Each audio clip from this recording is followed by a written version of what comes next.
gathered together a couple of, well, three of the pipe majors of the world's greatest bands right now. We've got Alen Bevan from Simon Fraser University, Chris Armstrong, ScottishPower, and Alan Tully, pipe major of St. Laurence O'Toole. Thanks very much for making the time, guys. Really appreciate it.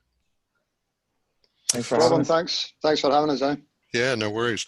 So I thought, we just have a little bit of a conversation, see what your bands, what you've been up to over this crazy lockdown period, just so that we can, some bands around the world and pipers and drummers around the world can kind of hear from some of the best. So, first of all, what have you guys been doing over the last 8 months? Have your bands been practicing, and how have you been going about doing that? Maybe Alen Bevan, why don't you start us off? We're actually going at full throttle up to the end of February because we had a local concert. And it was literally, I think, the weekend before we went into lockdown in early March. So in a way it was good because we had lots of material we could sort of put out. We recorded the concert. We weren't planning on using a lot of it for anything. We were hoping to get a couple of clips we could throw up on YouTube, but we ended up putting basically the whole thing up, kind of like doling it out in little bits over the spring and summer because we had a pretty content-starved piping world, I think, by that point. So it worked out well for us. And since then, we haven't got together at all. I think we had one practice together before the lockdown hit, and then we haven't met in person once since then.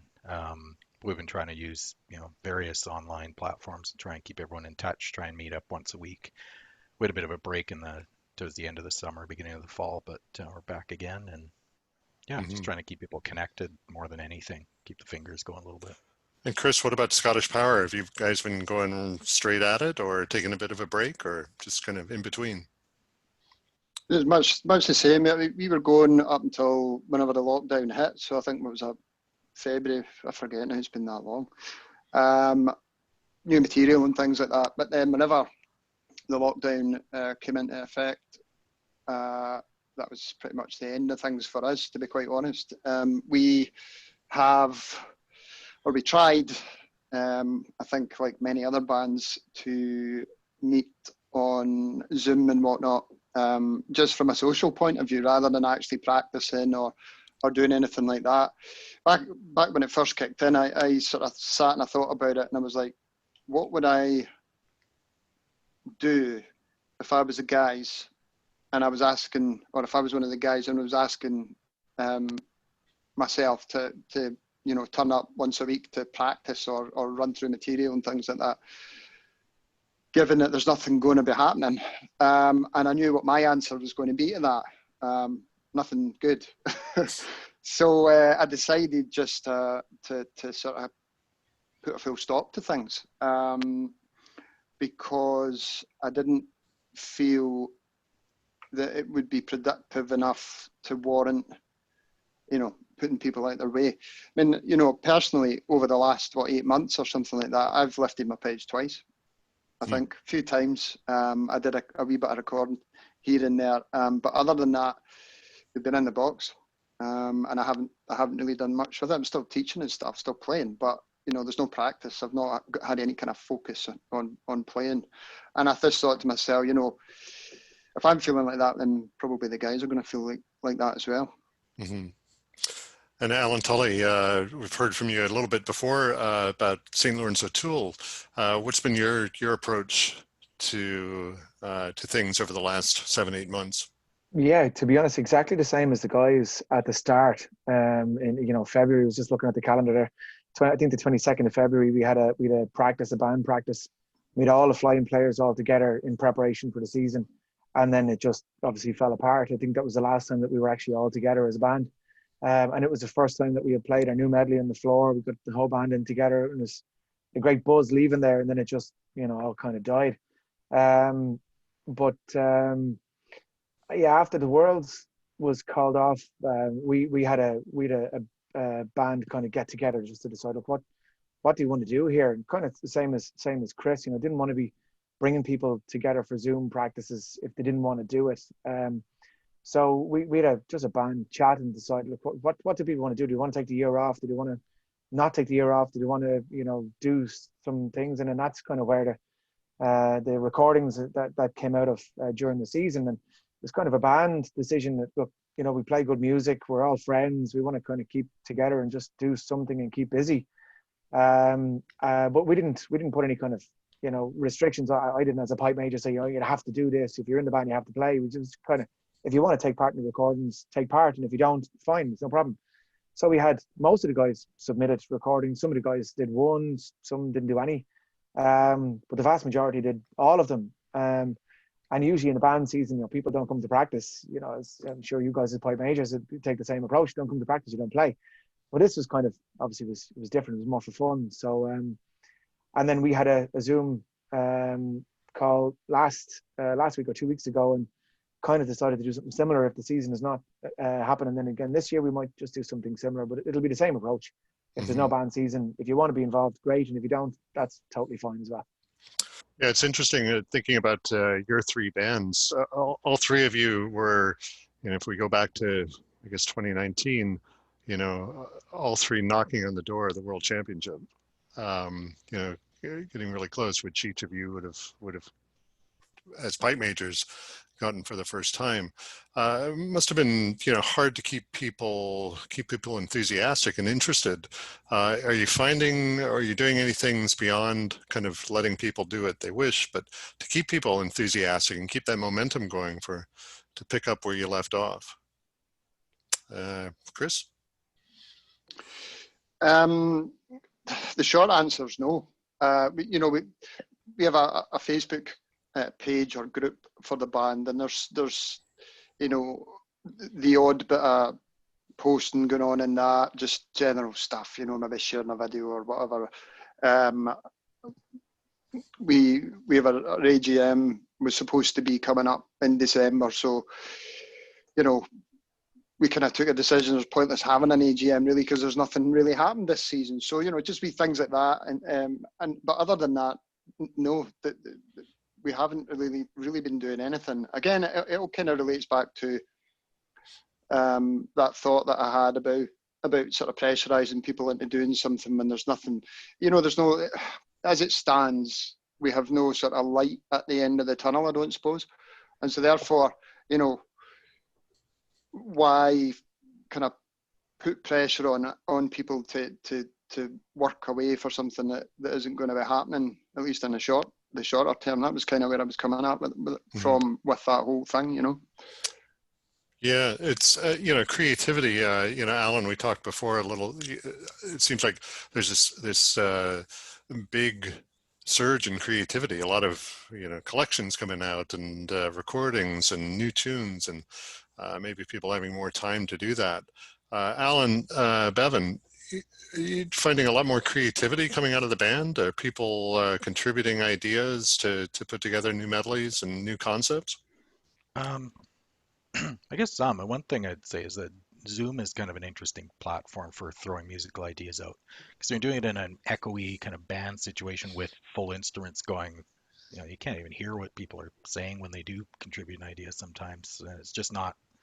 It's not as conducive a forum to, let's throw up some of this, let's have a play through this tune. And people are, if they have strong feelings, 2 bars in, they're already on the chat saying, oh, it's crap, or wow, that's a cracker of a tune, or whatever. So it's kind of cool. I can see actually using Zoom, a band where I think most bands are at nowadays, where you got people driving in or flying in from long distances to practice. When you get those early ones in the year, when you're maybe kicking music ideas around, if you're trying to take that more kind of democratic, broad approach to developing music, some bands are much more focused on a small group of decision makers for that stuff. It's not a bad tool, because it, instead of eating up hours and hours of everyone's time and then, being frustrated at the end of practice because you didn't get anywhere, or you played through a bunch of music you think is going to end up on the cutting room floor, you can kind of be more efficient about going through it. So it doesn't really answer your question, I guess, but it's all good. Yeah, I'd say that some people have been more creative than others. I think, especially people who've had more time on their hands for obvious reasons. So Sure. And Alen, Tully, you mentioned previously about some medleys that have, content-wise, you've been, sort of evolving some of that musical content over this Yeah. period? I think for some people, you know, some people turn their attentions to different things when they can't compete. And as you were saying, Chris, you haven't taken your pipes out of the box very much since. I'd be the same. And I mentioned to you, Andrew, in a previous chat, like if it wasn't for turning my attentions to, you know, doing, you know, helping some bands with their medleys, I probably wouldn't have done any playing at all this year, because I'm that type. I need something to play for. I'm not one of these people who just take the pipes out of the box and play a few tunes for the crack. I wish I was.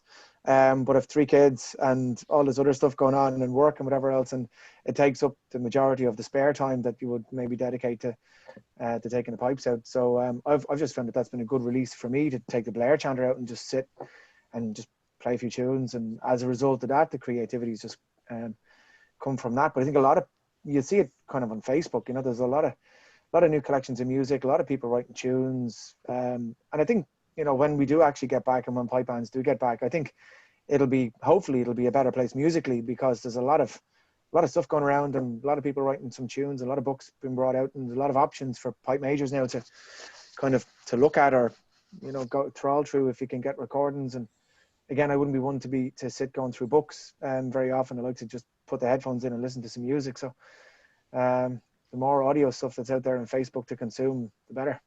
Mm-hmm.